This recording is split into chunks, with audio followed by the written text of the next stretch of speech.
সাবরুম ও মনোবাজার ওএনজিসির বরাদপ্রাপ্ত এভিয়েন্ট Whitefield সার্ভিসের সংস্থা প্রতিদিন শতাধিক হতদরিদ্র শ্রমিককে মালবাহী গাড়িতে পশুর মতো পরিবহন করছে বলে অভিযোগ।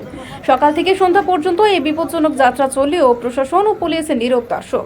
স্থানীয়দের প্রশ্ন, যদি দুর্ঘটনা ঘটে কে নেবে এসব শ্রমিকের দায়ভার?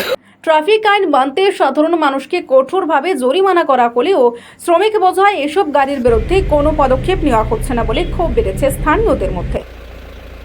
কি গাড়ি এটা ম্যাক্সি ট্রাক। হ্যাঁ, ম্যাক্সি ট্রাক। মানে এই গাড়ি দিয়ে কি করা হয়? এই গাড়ি দিয়ে যে লাইনে যায়, হ্যাঁ? লাইনে মেরামত করা হয়, যেটা ওএনজিসি।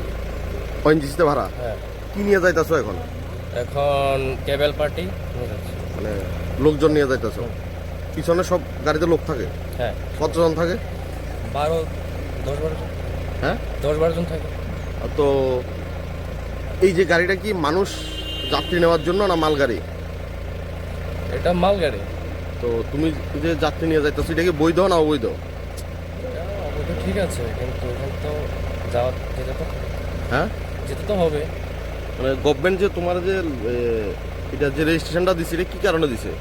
এই গাড়ি দিয়ে কি করা যায়? মালটা না। এখন তুমি কি নিতেছো? তো কেবল আছে, লোকজন আছে। লোকজন আছে, তুমি কি মানুষ টানতে পারো এভাবে?